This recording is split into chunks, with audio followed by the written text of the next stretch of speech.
Hey YouTubers, it's your girl Shannon from Tesla and Chill, and in today's video, we are going to talk about the top things I hate about this Mustang Mach-E.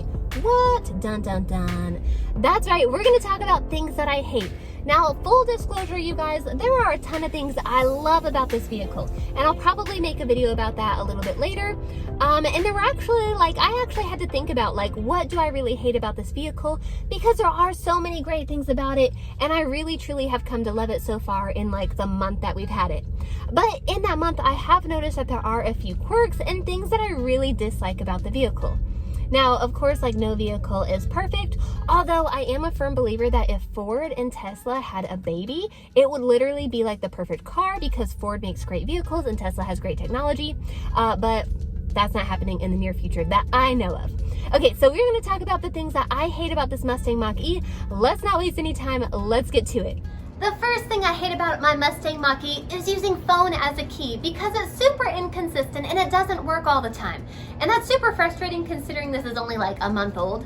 But let me show you. I use phone as a key for my Tesla Model 3 and I've had this vehicle for 2 years and never once has it not worked for me. I can walk up with my phone in my hand, in my pocket, in my purse, and I can walk up and the car will always open for me. No problem, it just unlocked. I can get in and go.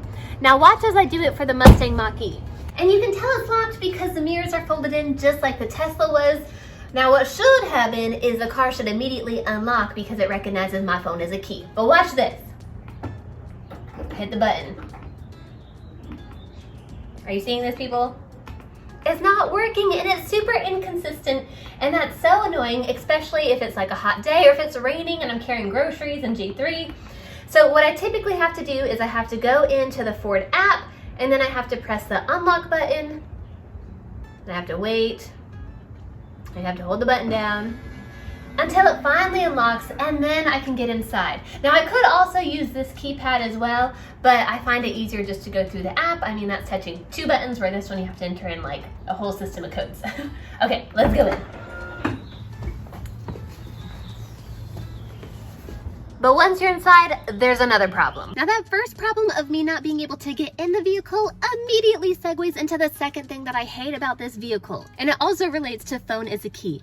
So you just saw me have to manually go in and unlock the car to be able to get into it. So you can see now that the vehicle recognizes that the phone is nearby. It says Bluetooth connected. So logically, you would think that I should just be able to continue to use this as a key, and I should be able to hit the power button and the vehicle will turn on, right? Au contraire, my friend, watch what happens. I go and I hit the power button, I turn on the vehicle. However, what often happens is on the driver's display will pop up this warning saying key not detected. The key is right here, people. So once I have that alert that pops up on the driver's display, on this big screen, it will give me the option to type in a passcode as another way to start the vehicle. But you guys, I'm literally holding the key right here in my hand. I shouldn't have to go to this option. That's ridiculous. So what I've ended up resorting to doing is I've had to carry around the actual key fob. And some of you might be thinking, well, maybe I'm just being whiny. A lot of cars come with key fobs, it's no big deal. However, if you look at the Model 3 that we've had for over 2 years, that vehicle didn't even come with a key fob at all. Your phone is your key, and that's the only thing you have to use. I mean, it comes with the little card, but really, that's just for valet, let's be real. Yeah, I've never had an issue with the Tesla, even though it's 2 years old. So I was really surprised when this brand new 2021 Mustang Mach-E was so inconsistent and undependable, basically, with phone as a key. It's kind of really frustrating. I was actually super excited because I thought this will be great. I won't have to carry any keys when I go out running. I don't know, even just running into the grocery store. I don't want to carry a key fob with me. I mean, that's so I don't know, 5 years ago, right? So Ford, I know you guys can fix this in an over-the-air update. I'm surprised you haven't already fixed it. Honestly, I don't even think this car should have been rolled out to the public without this being really dependable and working. So that is the second thing I hate. Let's jump to the third thing. The next thing I hate about this vehicle has to do with this touchscreen right here in Sync 4. And by this point, you might be noticing that there's like a software trend going through this. And I promise we'll get to other things in a second, but this is actually super important because this affects like the driver and like the experience you have and even some safety things. So let me show you what I mean. Now, when you first get in the vehicle, the first thing you're gonna do is you're gonna turn it on, and maybe you're too hot or you're too cold from being outside, so you're probably gonna wanna adjust the climate. So let me show you. We'll turn on the vehicle here. Now watch how long it takes for the screen to actually come on. The vehicle's on, but we're still waiting. Let's go. Come on. We're ready to drive, but we can't. Okay, here it comes. Now I'm gonna adjust the, I'm trying to hit this button here to adjust the climate, but it's not coming on. I'd like to adjust my heat, hot or cold. Okay. Oh, a little slow here. Come on, drag it down. Drag it down, there we go. Let's go back to fan speed. Come on, fan speed. It's just significantly slow here. And then once it is on, hello, I'm trying to adjust the radio next. Is attempting to connect to satellite. Now maybe that's something to do with Sirius.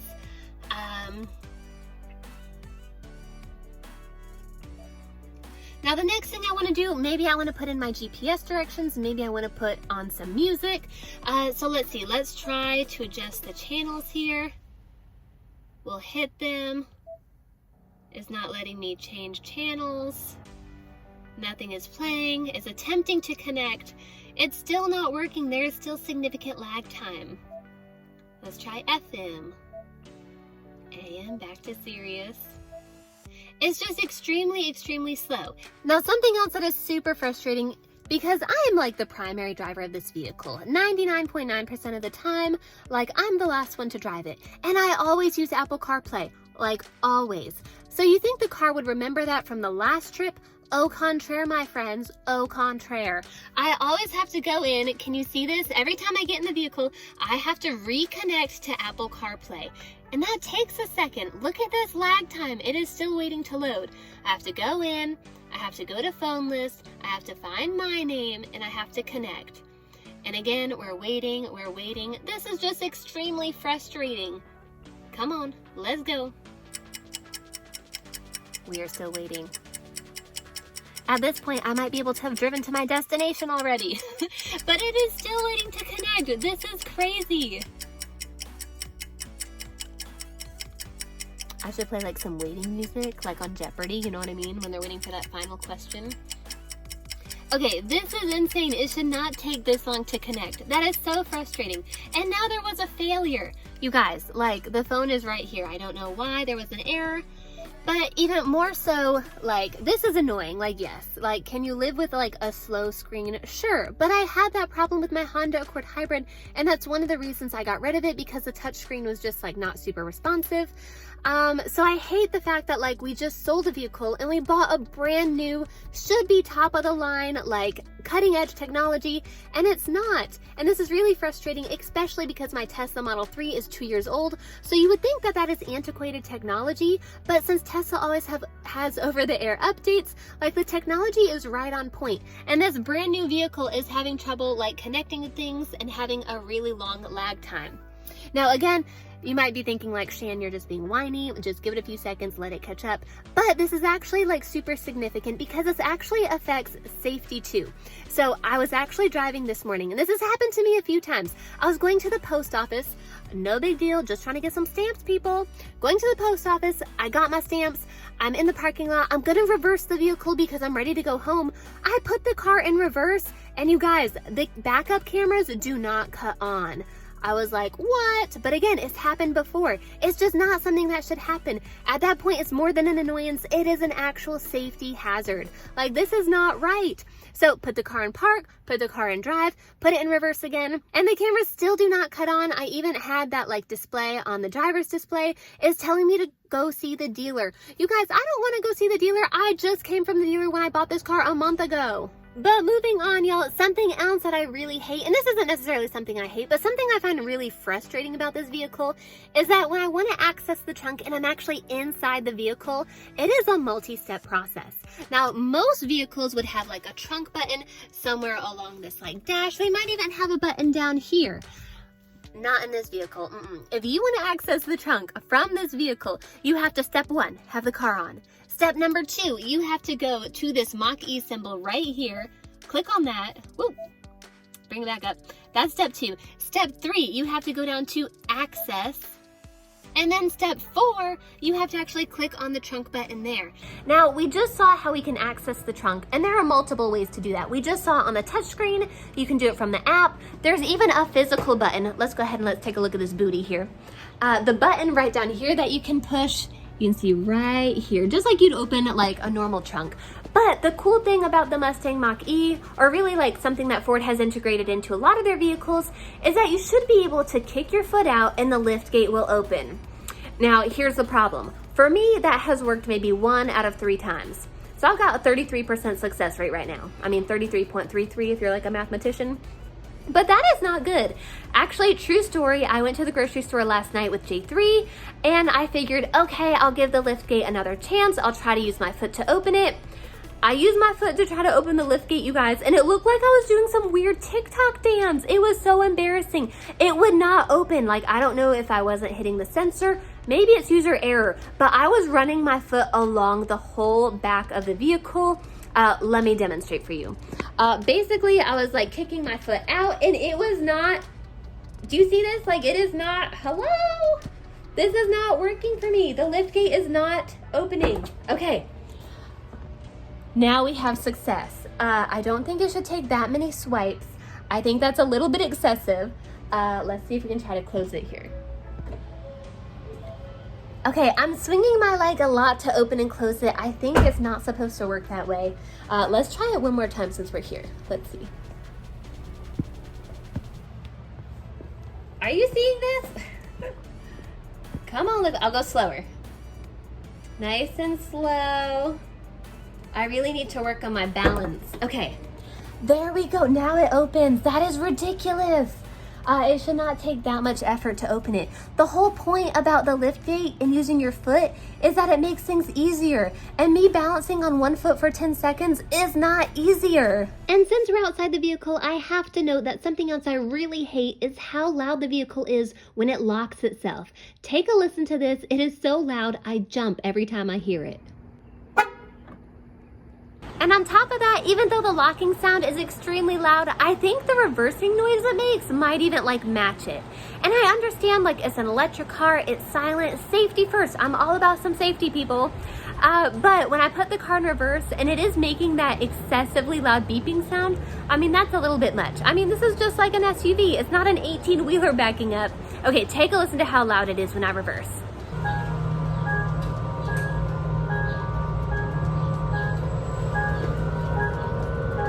Those are the things that I hate about the Mustang Mach-E. And some of you guys might be thinking like, well, some of the things you listed are really like no big deal. And you might be right. The only thing that I truly, truly hate is the fact that phone is a key is so inconsistent. You guys, sometimes I just want to get into my vehicle the first time. Is that too much to ask, Ford? I mean, really. Yeah, but those are all the things that I hate about the vehicle. And again, like I really had to rack my brain for those. Like I really had to sit and think about it because there are so many wonderful things about this vehicle, so many things that I love, and I'll make a vehicle about things that I love a little bit later. I feel like this was just kind of an important video to make now because even just strangers on the street, they'll stop us and they'll say like, is that a Mustang Mach-E? Do you love it? What do you hate about it? So I hope this answers some of those questions. And I didn't really include this because this technically isn't like the vehicle itself, but I do have to add, again, Electrify America, like stalls not working. That is just ridiculous, people. And I'm actually surprised. A lot of you had said like, it's no big deal that the EA stations don't work. Just make a phone call and then it'll work. I feel like at this point in 2021, this should be cutting edge technology. Electrify America stations, their sole purpose are to electrify America. Electrify my car, people. Put some like electricity in this. I'm literally trying to give you my money, but they're making it difficult to take. And I think it's also interesting because people make excuses for like EVs. They kind of think like, oh, problems are to be expected. But I feel like that shouldn't really be the case. I mean, we have the technology to solve all of these problems. I feel like EA is just kind of dragging its feet a little bit.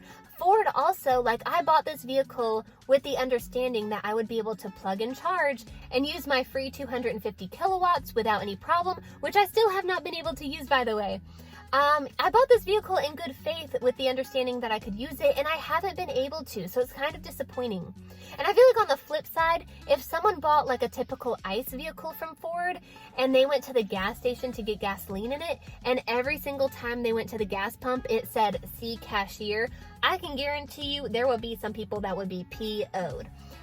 So I feel like me getting upset about the EAs not working is like understandable.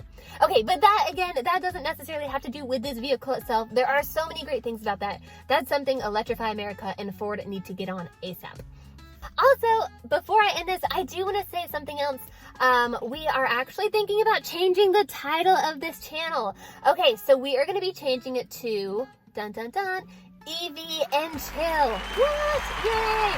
If you've been one of the OG subscribers, you know that we started this channel with our Tesla in mind, but since then, of course, we've expanded, obviously, and we think that we want to do maybe some more like electric vehicle type stuff in the future, so we don't want to be just inclusive to Tesla, although don't get me wrong, I do love a Tesla, but there are so many other companies that are getting involved in the EV market, and we really don't want to like exclude ourselves from those brands and further opportunities that may arise.